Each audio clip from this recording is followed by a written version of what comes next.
Just hours ago, a document began circulating in Brussels that was never meant to leave a tightly controlled circle of senior officials. And the moment it surfaced, everything inside the European Union shifted in a way that even seasoned insiders are struggling to fully process. Before we roll the footage, just one thing. If you enjoy our work, drop a like and hit subscribe. Over 98% of you are watching without subscribing. Let's change that right now. It's free for you, but it fuels everything we do. Subscribed, perfect. Now enjoy the video. At the centre of this unfolding storm is a figure long associated with stability and institutional control, who now finds herself navigating what could become the most explosive internal confrontation the EU has faced in decades, not because of an external enemy or financial crash, but because of a policy framework that some member states are openly calling a quiet transfer of power. The document, now widely referred to as the Continuity Framework, was initially presented as a technical safeguard, a mechanism designed to prevent fiscal instability from spreading across member states in times of economic stress. But as more details emerged, it became increasingly clear that its implications go far beyond stabilisation and into something far more structural and controversial. According to early reporting hinted at by and later expanded upon by, the framework introduces a pre-approval system that would require certain national budgets to be reviewed and effectively cleared by a centralised fiscal authority before they are even presented to domestic parliaments. And a provision that fundamentally alters the balance between national sovereignty and collective governance within the Union. For Poland, the country that first reacted publicly and decisively, this was not a matter of interpretation or nuance, but a direct challenge to democratic authority. And officials in Warsaw moved with unusual speed and clarity once the full scope of the proposal became apparent.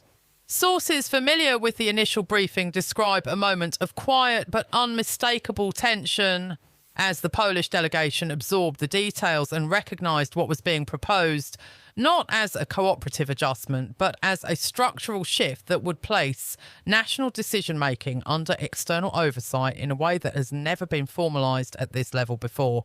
Within hours, and the reaction began to escalate beyond internal discussions and into the public sphere, as fragments of the document leaked and analysts started to weigh in with increasingly stark assessments. Experts associated with described the framework as one of the most significant potential changes to EU governance since the Maastricht Treaty, while others warned that it could set a precedent for centralised authority that would be extremely difficult to reverse once implemented. The language used in these early analyses was careful but unmistakably serious, reflecting a growing recognition that this was not simply another policy proposal but a turning point. Poland's response came in the form of a formal ultimatum delivered through diplomatic channels and later confirmed by sources speaking to setting a strict 72-hour deadline for the complete withdrawal of the framework, not a revision or delay, but a full and public retraction. The message was clear and deliberately uncompromising, signalling that Warsaw was prepared to escalate the situation if its demands were not met, and in doing so, it transformed what might have remained a technical dispute into a high-stakes political confrontation. Inside Brussels, the reaction was immediate and deeply unsettled, as officials scrambled to assess both the legal implications of the framework and the potential consequences of Poland's threat. Emergency meetings were convened and legal teams began reviewing scenarios that had previously been considered unlikely, including the possibility of a coordinated challenge that could disrupt key EU functions. The concern was not limited to the policy itself, but extended to the precedent it might establish, as well as the risk that other member states could align with Poland's position, creating a broader coalition of resistance. That possibility began to materialise faster than many had anticipated as statements from other countries started to emerge, each carefully worded but collectively significant. Hungary expressed serious reservations, the Czech Republic called for urgent clarification, and even Italy, which has often navigated these disputes with caution, signalled discomfort with any mechanism that could override national budgetary authority. While none of these responses matched the intensity of Poland's ultimatum, and together they suggested that the issue was not isolated and that the underlying concerns were shared across multiple capitals.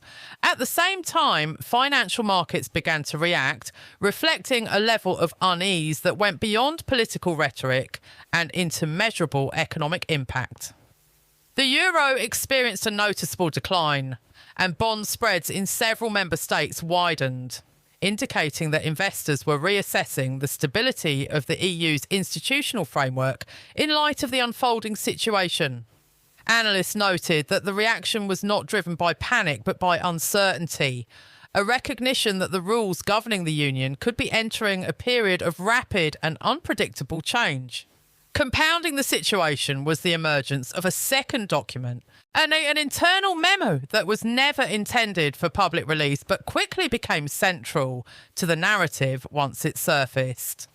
Unlike the formal language of the continuity framework, this memo used more direct and operational terminology, referring to certain economies as compliance variable and outlining strategies for enforcing alignment through financial mechanisms. One phrase in particular drew intense scrutiny, describing resistance as manageable, a characterisation that critics seized upon as evidence of an underlying mindset that prioritised control over cooperation. The release of this memo had a profound effect on the political atmosphere, particularly in Poland, where it reinforced the perception that the framework was not merely a policy tool, but part of a broader approach to governance that could marginalise national authority. Political leaders across the spectrum responded with unusual unity, framing the issue as a defence of sovereignty rather than a partisan debate, and this unity extended into the public sphere where protests began to take shape, organised rapidly through social media and fuelled by a sense of urgency. Throughout this escalation has maintained a composed public stance, emphasising the intended goals of stability and resilience while urging patience and dialogue. However, behind the scenes, the pressure is mounting as the Commission faces a narrowing set of options, each carrying significant risks. Withdrawing the framework could defuse the immediate crisis, but at the cost of weakening institutional authority and setting a precedent for future challenges. While holding firm could trigger the very confrontation that the framework was designed to prevent. Germany's position remains a critical factor, although it has yet to be clearly articulated in public statements, and reports suggest that internal discussions are ongoing, reflecting the complexity of balancing support for EU cohesion with sensitivity to the concerns being raised. France similarly is navigating a delicate position, seeking to preserve unity while avoiding a direct alignment that could escalate tensions further. And this careful positioning underscores the broader uncertainty that now defines the situation. As the deadline approaches, the stakes continue to rise, not only for the immediate outcome, but for the long-term direction of the European Union. The questions being raised are fundamental and touching on the nature of sovereignty, the limits of integration, and the mechanisms through which collective decisions are made and enforced. These are not new debates, but they have rarely been brought into such sharp and immediate focus. And the way they are resolved in the coming days could shape the trajectory of the Union for years to come. What makes this moment particularly significant is the convergence of political, legal, and economic pressures, each reinforcing the others and creating a situation in which even small decisions can have far-reaching consequences. The ultimatum issued by Poland is not just a tactical move, but a signal of deeper tensions. And the response from Brussels will be interpreted not only in terms of policy, but as an indication of how power is distributed and exercised within the Union.